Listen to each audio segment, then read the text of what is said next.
What to do, ladies and dudes? Jabberjaw's in the booth, Vulgar Desperado on the mic, and I'm here with hopefully what will be a quick review of the new Peacock streaming show, Those About to Die. Now, for those that don't know, this is a new show that came out on July 18th, and just kind of ripping a quick synopsis here from Wikipedia. The series chronicles the world of the Roman Empire games, centered around the chariots, gladiators, and politics surrounding the empire. This is an ensemble cast story, and the main character would be Tenax, who's an underground crime boss and owner of Rome's largest betting tavern. You do have several other characters in here, as like the two sons of their king, Caesar, which is Anthony Hopkins. Then you have, like I said, the two sons, Titus Flavius and Domitian Flavius. I'm going to fuck up these names. You also have Kala, who's a Nubian trader, and she's the mother of like three other characters that kind of basically got thrown into slavery and one into the gladiators. The gladiator is the son Kwame, and then the two daughters, Aurora and Julia. You also have a couple of other interesting characters here too as well. The great rider Scorpus, he's a chariot rider, and he's like the most winningest chariot rider there is. You have these three brothers in here as well that are trying to make their way in Rome by selling horses that get involved in chariots as well. And then you have a bunch of other characters that are kind of like the politicians and so forth and so on. In a way, I kind of sum this up as like a slice of life, but Roman style, because in a lot of ways, the show is intriguing, the show is interesting, but the rating that's sitting on Rotten Tomatoes, and granted, I'm not a fan of Rotten Tomatoes, I don't really listen to them or like use them as a basis of anything, but this time I will agree. Up on Peacock, it does kind of show you their percentage rating. I didn't read any people's reviews to kind of keep myself pure in this, but I do agree in the sense of the percentage is at a 51%. This show, in a lot of ways, is very middling. It's not bad, but it's not great. It's just missing that one little bit of to make it like, oh fuck yeah, I really like this show. Overall, I mean, I did finish it, so you know that's got to count for something. There are many shows where I'm like, no, I'm not going to waste my time, a la She-Hulk or some shit like that. But I do think this show in and of itself is pretty good. Now, to start off with some of the pros of the show before we go into the negatives, set-wise and design-wise, costumes, that is fantastic. That is on point. Everybody looks stunning. Everyone looks cool. The camera and the CG for the wider shots of Rome and like the animals that they'll use at certain places are awesome. I think they looked really cool. Like visually, it's a fantastic show. Again, I like the set designs and kind of like the costume designs and like even just like the lens coloring of it. I wouldn't say like takes you back to Roman times because I don't know what it looks like so much there. We're only kind of all guessing on that, but I do think aesthetically it's very pleasing. It does draw you in. It has a cool hue to it, that kind of yellowish sandy look to it, if you will, but it is cool. I think that is honestly what made me look. I was like, oh, this looks kind of tight. It has a fire trailer, and it does grab you with the action sequences. The chariot races are pretty cool, and the gladiator fights are pretty cool. That being said, it could be a little bit better, or maybe not so much like better, but there could have been more. I do think that the acting, is really good. One thing is Anthony Hopkins is in this show, and spoiler alert, there will be some spoilers. He dies relatively early. It's kind of one of those Alfred Hitchcock's, hey, let's sell it with somebody else's name on it, but in the end of the day, it's not really about this person. He barely makes another appearance in the later episodes, like within a flashback, so, take that as you will. That being said, everybody else is a relative newcomer to my knowledge. You might have seen them here or there. You might recognize this person here and there. Somebody informed me that the main dude, Tenax, is in Game of Thrones apparently, and I think Vigo is also in Game of Thrones. He's a Northman gladiator that meets up with Kwame. That being said, everyone acts really well. Like nobody's like a bad actor. Fuck, the crazy brother, Domitian, I'm not gonna butcher the last name again, but Domitian, he, I don't know, I never really watched Gladiator, but we do know, you know, like, I guess, like, colloquially speaking, you know, many people know, like, the Romans and the Greeks, the Caesars, they're all kind of weird. They always have some weird kind of niche, and I think it was, like, Joaquin Phoenix or whoever was in Gladiator, one of those movies, was acting kind of funky, and, you know, he does that well. He adds, like, weird gestures in his faces and kind of twitches at times, but it's pretty good acting, I'll say. You know, he's a little freak, but you're like, all right, he's a good actor. You know, he's adding his own flavor to it, if you will. Again, I think everybody does pretty well. The Mother Kala is good. All the other politicians, the brothers. I don't have any complaints in that sense.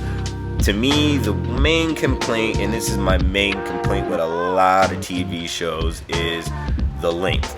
Like many shows nowadays, there are too many shows nowadays, to be perfectly honest, that are just 8, 9, 10, 11, 12 episodes long. So you would think it's a fucking anime over here with these short seasons, and to me that does more damage than it does good. It might save some people some money, but I'd rather, you know, maybe bring it back down in scale, and I don't know, like, just give you a full 20 some odd episode season, or, you know, if you want to do you know, a 10 episode first season, make that the midway season point, and then finish off season 1 with another 10 episodes. Because when you do this, what you do to your writers and your creatives is you put them on a time constraint, and a lot of things happen in this show. Hell, just simply put, a lot of death happens in this show. Like, you'll see all these fucking characters, and off top, let's see, 1, 2, 3, 4 of these mofos, 5, maybe about 5 or 6 like survive, right? There's a lot of characters, but a lot of them die, and my only issue in that is you don't get enough time to care. You gotta kind of, you know, somewhat slow build some of that shit to make the deaths and make some of that stuff more gripping. Now, again, here's some spoilers, but, you know, there are some deaths that are sadder. Like, there are these 3 chariot brothers, the horse brothers, and you do lose 2 of them, and it is kind of sad, because you're like, all right, you know, the bros, they're brothers, and, like, logically you're like, all right, this is a little bit sad, but their deaths could have been sadder if, like, you got a little bit more time to get to know them and get a little bit more time to, you know, watch them bond, you know, because there are some episodes where they're barely in it, or they're not in it at all. And so when they do eventually, you know, 2 of them kick the bucket, and that was another issue, like, they kind of kicked the bucket, like, back to back. It's just too soon, it's just too quick, and truly, you just kind of wish they spaced that out a bit. Which kind of also reminds me of another main issue, is that the fact that the trailer will sell you more on the gladiator fights and the chariot races, but a lot of this, again, is like slice of life Roman style. It's a lot of it is the politics, a lot of it is the talking backhand deals, and it's not to say that they don't have their fair share of fights and some intrigue, and even in those political conversations. But I did find myself at one point, like, not watching it for a couple days. You know, I went a few days watching some episodes, like an episode a day, and then I took a break, and I was like, am I going to finish this? And I did.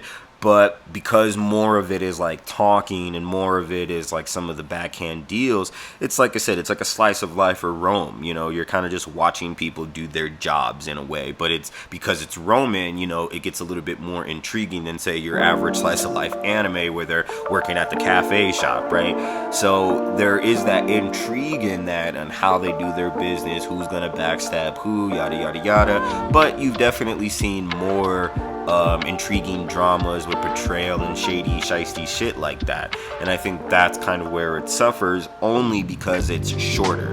If you had more episodes, some of that drama and intrigue could play out in a more fantastic way, as you would see people like do more grimier shit and then watch it explode in bigger manners, where sometimes things can get wrapped up either in an episode or 2. More spoilers here, like for the character Tenax, you kind of get to know some of his backstory and how he accidentally left somebody to die, and he has like this, I guess you can call him, mysterious villain from his past that comes and starts fucking up his shit and literally whooping his ass, killing his like peoples. It was just not good. But it's kind of almost um fed to you, like, the viewer, as like he's gonna be like a main villain because he's really just messing homie's life up. But that whole that's almost like a short arc. And like, if you were watching like an anime and they had little arcs with different villains, or some kind of TV show, it was like he seemed like the big bad, but he kind of was just the villain of the week. And that to me is a downside of it, because you're getting more of 10X's backstory, and 10X is a cool character, but because they're limited on their episode count, when it comes to this guy, you're just like, all right, well, he's doing something bad, we wrap it up real quick, and he comes back, and then they kill him off. Like, I think the man got maybe 2-3 maybe episodes, 2.5 at the most. And like I said, that's just not that great of storytelling, because he was a big threat at one point, and then it turns into a nothing burger at the end. Like, once he's dead, he's over. And to me, that was like, well, there's some missed opportunities there. Same thing with the gladiator fights in a general sense. Maybe it's because I'm a dude, but like, the most entertaining parts of it are the gladiators and obviously the chariots. But Kwame and like Vigo, like the Northman, and Kwame the Nubian, they're stuck in slavery of being gladiators, and they have an interesting story. And in the trailer, it kind of seems like you might follow Kwame a little bit more. He kind of joins up with the or gets sucked into this slavery, trying to save his sisters at the behest of his mother Kala, who's also trying to basically save all three of them. So, and admittedly, that is an interesting story, but more times you're following her doing all the business dealings and trying to free her kids than you do like see Kwame fight in the gladiator arena. You see him train a couple times, but it would be a little bit more interesting to follow him as a character. Now, I can understand maybe to avoid being like the movie Gladiator or some other Roman and Greek type of stories, you might want to mix it up and do something a little bit different. But he was one of your more interesting characters. I mean, he's the fighter, so you kind of want to see more of the fighter. And I feel like, again, that was a missed opportunity because of the length of the show. If you had more episodes, you can see him in battle more often. And granted, I do think like, you do get enough between him and Vigo to kind of like their characters and have some kind of sadness when you got to watch them fight at the end and all that jazz, seeing that kind of brotherhood and shit. It would definitely have served better for more episodes for their show. Like, hell, I would sum this show up in a lot of ways where it's like, oh, season 2 is going to be much better. Yeah, I promise you, season 2, because that's what it kind of feels like. This, in a weird way, felt like the prequel season to a show that's going to get really, really good once the ball gets rolling. But here in the beginning, like I said, you kill off a lot of characters and you kind of rush through a lot of storylines that, it felt like, okay, well, we know we have one season. Let's try to do what we can to make people like it and hope that we get a season 2. But I don't know if it will. The reviews are middling, and I do think it should get a season 2, maybe even 3, just to see where they want to go. But I mean, fuck, man, you killed a lot of characters. Again, more spoilers here. The main brothers, which is also like a big part of the story, they're kind of, I wouldn't even say they're battling for the throne, because again, the timing issue. Anthony Hopkins does notice that he is dying here soon, and just of old age health, no betrayal or some shit like that, someone trying to seize the throne, and he's going to bequeath the throne to one of his sons. Now, I think, again, if you had more episodes, you could stretch that battle out, watch them kind of do more political moves, see who gets it. But we're kind of at the end of all that, in the sense of the timing of when the story picks up, and he just gives it to the oldest son, the general. And that's all fine and dandy. That might work, just logically speaking. But again, spoiler, he dies at the end of the fucking shit too. You don't really get this battle of the two brothers trying to reach the throne and who's gonna win what, and like the intrigue and the drama and the politicianing. It's like, it's very, very quick. And like I said, the one brother dies at the end, and again, it kind of sets up an interesting dynamic between the new king, or rather the new Caesar, Domitian, and 10X, because 10X is like sort of becoming his right hand man, but he's also like, bro, I'm about to take your shit, so like there is something interesting that can happen at the end, or rather in the next season. But you also have to kind of wonder, like, okay, how much better could this have been if you stretched it out, right? You have all these other politicians kind of trying to do all this grimy ass shit behind the scenes, and it's fun to watch and it's interesting to watch, but again, a lot of these fools get killed off. A lot of them are nothing at the end, so it doesn't necessarily, I would say, it feels like a waste of time, but it definitely kind of leaves you thinking that maybe we shouldn't have spent so much time watching their bullshit when there's only 10 episodes. That being said, what else? Like, you do have, you have some interesting side love stories here, which weren't too bad. I hate to even kind of bring this kind of topic shit up into my reviews, but I've watched enough anti-SJW YouTube channels to like know that sometimes people don't, and I don't know, I would say this more recently. People are feeling kind of weird when you're watching other races of people get along, whether it's romantically or, just friendship. This show, because it is Rome, and Rome does have like all sorts of citizens in slavery and official citizens. You've seen all kinds of shapes, colors, and no mentioning of gods and yada yada yada. And in a weird way, because our society is slightly so polarizing at this time, it is nice to just see normalcy, if you will, like from what it was back in the day on the internet, television. The Norseman and Kwame, like he's from the north, he's straight up kind of like Viking style, and then Kwame is Nubian. They're like brothers at the end of that shit, and it just like reminded me of me and my homies and to an extent, so it's cool to kind of like watch that. But like I said, you watch so much anti-SJW character or YouTubes, which they are characters, and you'll notice that people make weird snide remarks when a black and a white dude are getting along, or a black and a white person are dating, guy or girl, whatever, interracial couples. They have some weird kind of remarks towards that. That will never be a complaint or an issue on my end. My life is like one of those rainbow murals you would see back in the day where all nations are holding hands under the rainbow. Like, that's my life. I know all colors, shapes, sizes, whatever, and we get along. But it's sad to say that those type of channels have made me have a bigger lens on that to, whether I notice it more or whether I want to praise it more, or I'm, judging it more harshly, whatever. A lot of those people have kind of, put that into the mind. Now, in that regard, everyone gets along well, and it's kind of cool to see, because it wasn't something that was a big deal, 10 years ago, but here we are. And so it's nice to see people getting along and color not being the main issue here per se. That being said, you do see some, obviously, like one of the storylines in here is also with the oldest brother. He's sleeping with the Judean queen, and being that she is Jewish, some people kind of they call her the Judean queen, almost like a dig, but like, sounds kind of a cool title. Like there are some, issues within the story, not in like, the real world, if you will, regarding that. So that's an interesting plot line as well, kind of watching like how, the Jewish people are struggling and suffering that, and how she's trying to kind of help them and stuff like that. That's an also interesting plot line. And I guess you could say, like, for the Roman Empire and her, there are some, oh, you're, marrying outside of the family kind of deal.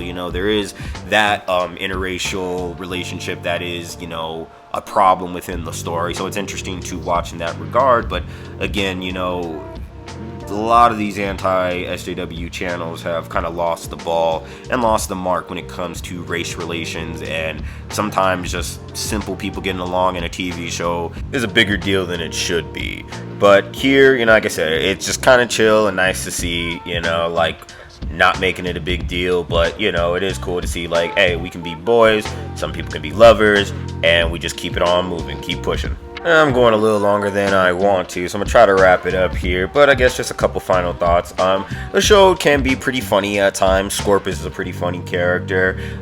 Again, some of the drama is intriguing, and overall, I think if you're into this genre, like the Roman, kind of Greekish, kind of old school, ancient city kind of vibe type deal with a little political intrigue, that can be entertaining. Would I say that there are better versions of this? Probably, and I haven't even technically ever watched Gladiator. I do have it in the queue, so I'm gonna get on that because this show did kind of make me want to go watch that. You know, I know Gladiator 2 is coming, but gotta watch the first one before I even attempt the second one. But nonetheless, you know, I do think that you won't hate this show, but you will be like, all right, I've seen better, or it could get better.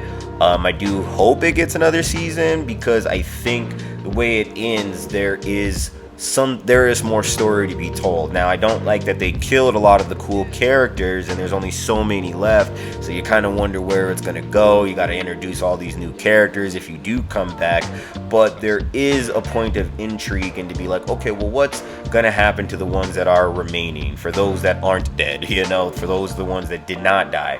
Who is going to go where, who's going to get out of slavery, who's going to survive, who's making money, who's making that bread, all that kind of shit. There is an intrigue here. The show is not that bad, but I do think that if they do get a second season, they got to step it up a little bit more, whether that's, you know, focus a little bit more on the gladiator fights and the chariot races, or just make the political intrigue a little bit more gripping and dramatic, you know, and that again comes from the luxury of length, which I know this show did not have, but I think you could have something on your hands here. I think, you know, if you have Peacock, or I think it's on Amazon now too, or for in some countries I think it's all internationally, or if you want to watch it in other nefarious ways, and you ain't got nothing else on your queue, you might enjoy this, you know. I wouldn't say, you know, bend your back trying to watch it, but I do think you will enjoy this, you know, slice of life in Rome, if you will. But this isn't past the 20-minute mark. I hope somebody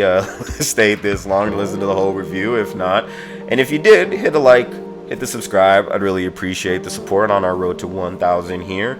But you know what it is. Jabberjaw's in the booth. Vulgar Desperado with a not-so-quick review. But I'll catch you on another one for another video. Deuces.